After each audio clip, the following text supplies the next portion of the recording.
Pemirsa Fajar TV dan pendengar Fajar Radio, kita tadi sudah berbincang dengan Ibu Kadis.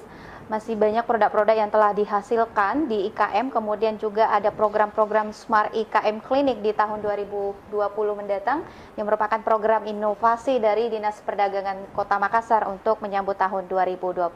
Nah, sekarang kan dengan era perkembangan yang ada, Bu Kadis, bagaimana sebenarnya kita mempertahankan pasar tradisional dengan persaingan dengan pasar modern yang kian banyak?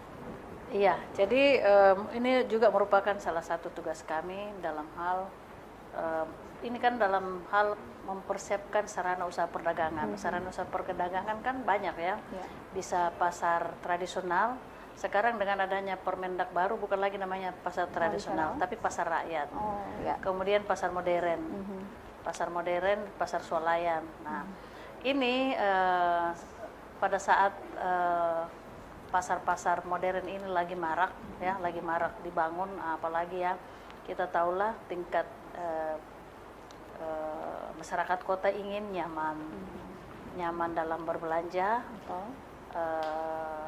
semua barang produknya tersedia, tentunya punya keunggulan tersendiri dibandingkan dengan pasar rakyat.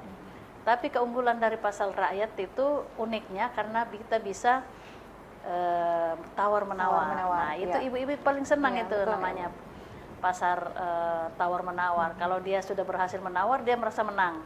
Nah, disitulah uniknya.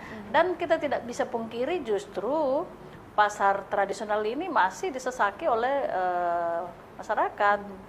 Dan ketersediaan, mungkin kalau pasar tradisional kan barangnya lebih segar, ya, baru dipetik, langsung dibawa ke pasar. Nah, itu salah satu tugas kami. Tahun ini kami akan membangun, merevitalisasi pasar Todopuli, Panakukang, dan tahun depan rencana kami akan membangun pasar tradisional berstandar SNI. Berstandar SNI rencananya, dan kami berharap proposal ini kami sudah kirim ke tingkat pusat, berharap bahwa Kementerian Perdagangan akan memberikan anggaran untuk pasar berstandar SNI. Nah, dengan adanya pasar modern, saya kira persaingan dengan pasar tradisional tentunya persaingannya tidak terlalu, kalau saya melihatnya, karena punya segmen tersendiri juga pasar tradisional. Iya, pasar tradisional juga punya segmen tersendiri, pasar swalayan juga punya segmen tersendiri. Tidak saling merugikan lah, karena itu kan tergantung dari masyarakatnya. Kemudian memang di dalam Permendak bahwa ketika ada pasar tradisional, maka dia harus ketentuannya itu dalam membangun pasar modern atau pasar swalayan, ada ketentuan yang harus kita sepakati bahwa pasar modern itu akan menampung sebagian produk-produk UKM, produk IKM di dalam pasar modern. Makanya ketika kita lihat sekarang pasar modern, kalau kita ke salah satu pasar modern pasti ada gerai di situ, di mana produk-produk lokal masyarakat sekitar juga dijual di situ. Itu dikerjasamakan atau bagaimana, Bu? Memang sudah ketentuan, ya? Ketentuan dari Permendak, Peraturan Menteri Dalam Negeri bahwa Peraturan Menteri Perdagangan bahwa pasar modern itu ketika beroperasi itu harus menyiapkan space khusus untuk produk-produk lokal. Bukan juga dikatakan produk lokal, tapi produk warga-warga yang ada di sekitarnya. Nah, sekarang kalau kita masuk pasar modern, kita lihat ada songkolok dijual, ada buah-buah dari pasar yang dekat dari situ, kemudian ada produk-produk IKM, industri-industri kecil maupun usaha-usaha kecil, ada produk yang dipajang di situ. Memang sudah ketentuannya seperti itu.